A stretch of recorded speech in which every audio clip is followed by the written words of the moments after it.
हुए आगे बढ़ रही थी। चलते चलते उसकी नजर एक कमरे के दरवाजे पर लिखे नंबर पर गई, 08। दरवाजे पर लगी कुंडी सरकाकर वो कमरे के भीतर दाखिल हुई। कमरे की हालत देखकर लग रहा था कि काफी दिनों से उसकी सफाई नहीं की गई। कोने में एक पुरानी लकड़ी की अलमारी रखी थी जिसमें कुछ किताबें रखी थी। उसकी बगल में एक सिंगल बेड और पास ही में एक टेबल था जिस पर एक टेबल लैंप रखा था। अपना सामान एक जगह पर रखकर वो कमरों की देखभाल करने वाली कर्मचारी को तलाशने लगी। तभी उसकी नजर नोटिस बोर्ड पर लिखी सूचनाओं पर गई। आप सीसीटीवी की देखरेख में है, कमरे की सफाई खुद करनी होगी।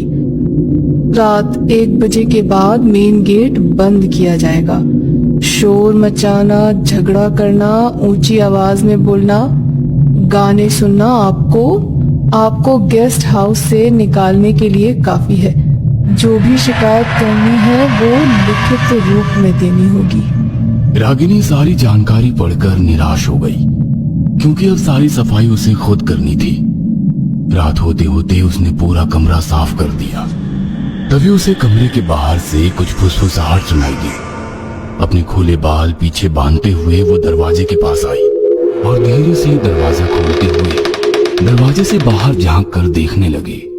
2 और लड़कियां उसी बोर्ड के सामने खड़ी सूचनाओं को पढ़ रही थी। रागिनी का मन किया कि उनसे बात करे कि तभी एक औरत वार्ड से चलती हुई उसके पास से गुजरते हुए बोली, काफी देर हो गई है, अपने कमरे में जाओ।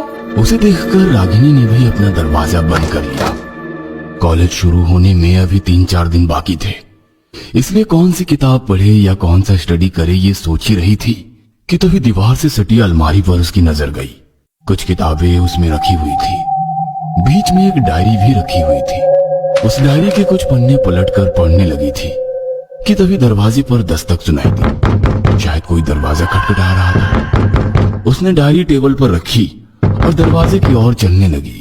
करीब 10 बजने को है, इतनी रात कौन होगा? कुछ सेकंड वो दरवाजे के पास खड़ी रही और फिर दरवाजा खोला तो बाहर कोई नहीं था। लगता है कोई शरारत कर रहा है। वो दरवाजा बंद करने ही वाली थी कि तभी उसकी नजर सामने वाले गलियारे पर गई। दोनों तरफ कमरे और ठीक सामने एक और कमरा जिसका दरवाजा शायद थोड़ा खोला हुआ था। रागिनी चुपचाप अपने नजरें उस कमरे के दरवाजे पर गड़ाई खड़ी थी। समझ में नहीं आ रहा था कि उस कमरे में कोई है या वो दरवाजा गलती से खुला रह गया है। तभी एक लड़की उसके सामने से चलती हुई उसी कमरे के भीतर चली गई। रागिनी उसी को देख रही थी। वो लड़की दरवाजा बंद करने ही वाली मुस्कुराते हुए हाथ दिखाया और कहा, हाय, मेरा नाम रागिनी है और तुम्हारा? पर सामने वाली उस लड़की ने बगैर कोई प्रतिक्रिया दिए झट से दरवाजा बंद कर दिया। उसकी ऐसी हरकत से रागिनी को थोड़ा बुरा लगा। अपना दरवाजा बंद करते हुए रागिनी अंदर गई। कैसी घमंडी लड़की है। दिन भर की भागदौड़ से पूरा शरीर थक गया था। थकान दूर करने के लिए बाथरूम में जाकर वो नहाने लगी। शावर का पानी अपने चेहरे पर लेते हुए आंखें बंद कर ली। काफी शांत लग रहा था। आवाज थी तो केवल चेहरे पर गिरती पानी की ठंडी बूंदों की, पर वो शांति कुछ ही देर में खत्म हो गई। उसे किसी की आहट महसूस होने लगी। आहट या आवाज जो उसके कमरे के बाहर से आ रही थी। हाथ आगे बढ़ाकर उसने धीरे से शावर बंद किया और अपनी सांसें रोककर उस आवाज को सुनने की कोशिश करने लगी। किसी की फुसफुसाहट की आवाज, जैसे कोई धीमी आवाज में बात कर रहा हो, ऐसी आवाज। शरीर में टॉवेल लपेटते हुए उसने बाथरूम का दरवाजा खोला और दबे कदमों से बाथरूम से बाहर निकलने लगी। एक जगह पर खड़ी वो पूरे कमरे को अच्छे से देखने लगी। कभी दाएं कोने में कभी बाएं तरफ कुछ भी नहीं था। तभी उसकी नजर बेड पर गई।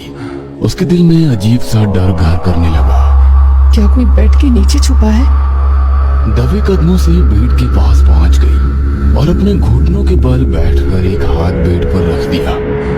बेड से नीचे लहराने वाली बेडशीट को धीरे से हटाते हुए वो बेड के नीचे झांकने लगी। बेड के नीचे हर कोना अच्छे से दिखा।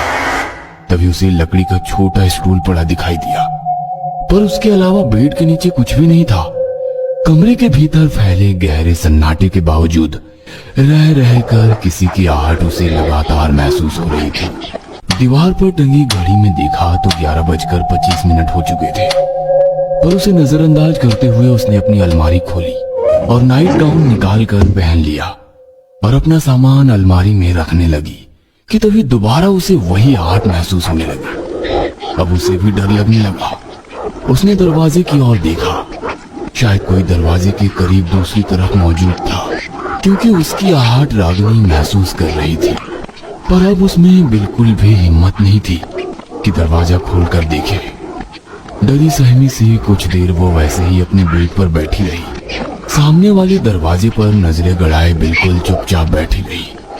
कुछ ही देर में सब कुछ दोबारा शांत हो गया, पर अब उसे उस कमरे में घुटन सी होने लगी।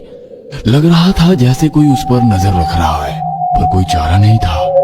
रात के करीब 2:25 हो रहे थे। बेड पर लेटी जरूर थी, पर उसे बिल्कुल भी नींद नहीं आ रही थी। इसलिए खिड़की से देखने वाले खुले आसमानते सितारों को निहारने लगी। तभी उसे याद आया कि अलमारी में कई सारी किताबें भी है। अलमारी में रखी किताबें टटोलने लगी। तभी उसकी नजर किताबों के बीच रखी एक डायरी पर गई। डायरी को धीरे से उठाते हुए वो अपने बेड पर बैठ गई। डायरी को गौर से देखकर सोच में पड़ गई।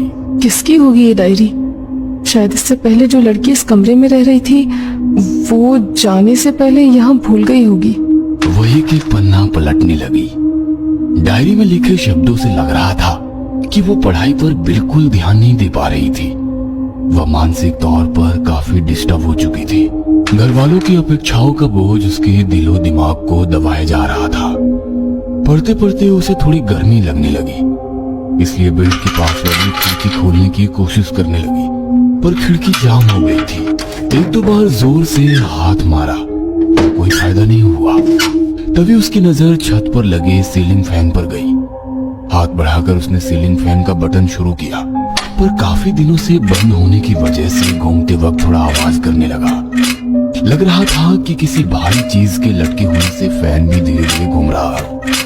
वह बेड पर आराम से लेट गई, पर नींद की वजह से भारी होती आंखें डायरी में लिखे अक्षरों के ऊपर तैरने लगी। उसकी पलक झपकी ही थी कि तभी उसे दोबारा वही आहट महसूस होने लगी, जैसे कोई दरवाजे के बाहर वाले गलियारे में दबे कदमों से चल रहा हो और उसके कमरे के बाहर आकर रुक गया। अब रागिनी का दिल जोर जोर से धड़कने लगा। आंखों पर गहराती नींद एकदम से गायब हो गई।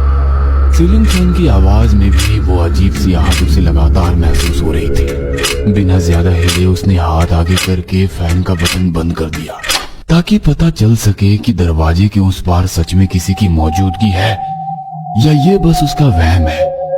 पर कुछ ही देर में वो आहट भी बंद हो गई। बेड पर लेटे हुए उसने फैसला किया कि सुबह होते ही सारी बातें गेस्ट हाउस की मालकिन को बताएगी। पर कुछ सोचते हुए वो अपने आप से बुदबुदाने लगी। गेस्ट हाउस के नियम अनुसार मुझे अपनी शिकायतों को लिखित रूप में देना होगा। लिखित रूप में मतलब शिकायत के नीचे मेरे हस्ताक्षर भी करने होंगे। अगर मैं यहाँ भूत प्रेत की मौजूदगी की शिकायत लिखित रूप में करती हूँ और गलती से वो लेटर किसी और लड़की के हाथ लग गया, तो पूरे गेस्ट हाउस में, साथ ही कॉलेज में भी मेरा मजाक उड़ाया जाएगा। सोच सोच कर दिमाग दर्द करने लगा। उसने आंखें बंद की और सोने की कोशिश करने लगी। कमरे के भीतर हल्की धुंधली रोशनी फैली हुई थी। एक लड़की बेड पर रखे छोटे स्टूल पर खड़ी फूट फूट को कसकर बांधा और दूसरे सिरे को अपने गले में बांधते हुए बोलने लगी। मेरा दिमाग फट रहा है। पढ़ाई का बोझ और घर वालों की अपेक्षाएं मैं पूरी नहीं कर सकती। पापा, मुझे माफ कर दो, मुझे माफ कर दो। और अपने पैरों के नीचे वाले स्टूल को उसने झट से गिरा दिया। कुछ देर तक पैरों की झंझनाहट के साथ सीलिंग फैन की कर्र कर्र जैसी आवाज भी कमरे में गूंजने लगी। और तभी रागिनी झट से उठकर बैठ गई। वह सपना देख रही थी, पर सुबह हो चुकी थी। पास वाली खिड़की से बाहर देखा तो आसमान हल्के केशरी रंग से भरने लगा। अपने बालों को ऊपर बांधते हुए वो कमरे से बाहर निकली और गेस्ट हाउस की मालकिन के कमरे की ओर चलने लगी।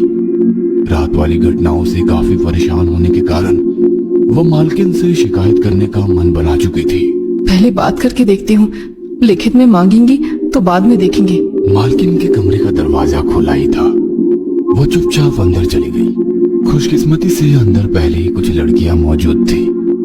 वो भी उनके पीछे जाकर खड़ी हो गई। एक अधेड़ उम्र की महिला सोफे के ऊपर बैठी चाय पी रही थी। तभी एक लड़की ने कहा, आंटी जी, कल रात हमें काफी देर तक एक अजीब सी आहट महसूस हो रही थी, अजीब सी आवाजें आ रही थी। रागिनी भी पीछे खड़ी सब कुछ चुपचाप सुन रही थी। तभी मालकिन ने चाय का खाली कप सामने वाली टेबल पर रख दिया और बोली, चलो मुझे दिखाओ कहाँ आपको ये महसूस हो रहा था। गेस्ट हाउस की मालकिन उठकर बाहर आ गई। सभी लड़कियों को लेकर कमरों के गलियारे में आ गई। तभी सामने वाले कमरे के आधे खुले दरवाजे से एक लड़की झांक कर देखने लगी। जैसे उसे सब कुछ पता था, इसलिए वो सब कुछ चुपचाप देखे जा रही थी। गेस्ट हाउस की मालकिन ने उसकी तरफ देखकर अनदेखा किया। वार्ड में चलते चलते वो एकदम से रुक गई। सभी लड़कियों की ओर देखते हुए कहा, जो आपने महसूस किया वो सच है। पढ़ाई के टेंशन से एक लड़की ने सीलिंग फैन से लटक कर आत्महत्या कर ली थी। तब से यहाँ ये सब महसूस हो रहा है, पर उसने आज तक किसी को नुकसान नहीं पहुँचाया। कॉलेज शुरू होते ही यहाँ आने वाली नई लड़कियों को ये अजीब लगता है, पर हमारे लिए ये सब आम है। बस उसे पसंद नहीं कि कोई उसके कमरे के बाहर टहलता रहे। जिस कमरे में उसने खुदकुशी की थी, उस कमरे को बड़ा सा ताला लगाकर बंद कर दिया गया है, इसीलिए घबराने की कोई जरूरत नहीं। इतना कहकर वो वहाँ से जाने लगी। तभी एक लड़की ने पूछा, उस लड़की का नाम क्या था? चलते चलते वो एकदम से रुक गई। पीछे मुड़कर देखते हुए उसने मुस्कुराते हुए कहा, नाम था नहीं, नाम है। मतलब आज भी वो हमारे साथ रहती है। मैडम चली गई और सामने वाले कमरे से झांकने वाली लड़की ने बाहर आकर उन लड़कियों से पूछा, मुझे पता है तुम लोग मैडम से क्या शिकायत करने गई थी, पर ये मेरे लिए आम हो गया है। 2 साल से मैं यहाँ हूँ। इस कमरे से कभी बाथरूम के शावर की आवाज आती है, कभी खिड़की का दरवाजा खटखटाने की आवाज आती है और कभी सीलिंग फैन शुरू होने की आवाज आती है। वो आज भी इस कमरे में रहती है, पर कभी किसी को नुकसान नहीं पहुँचाती। बस उसे सिर्फ एक चीज पसंद नहीं। वो क्या? एक लड़की ने पूछा। उसने धीरे से उस लड़की के कान में बताया और चली गई। बाकी लड़कियां भी उसे पूछते हुए उसके कमरे में चली गई। उन सब की तरफ देखते हुए रागिनी ने कहा, बस कोई मेरे कमरे के दरवाजे के बाहर खड़ा होकर ताका झांकी करे, ये पसंद नहीं। इतना कहकर रागिनी उस ताला लगाकर बंद किए गए 8 नंबर कमरे वाले दरवाजे से आर पार चली गई।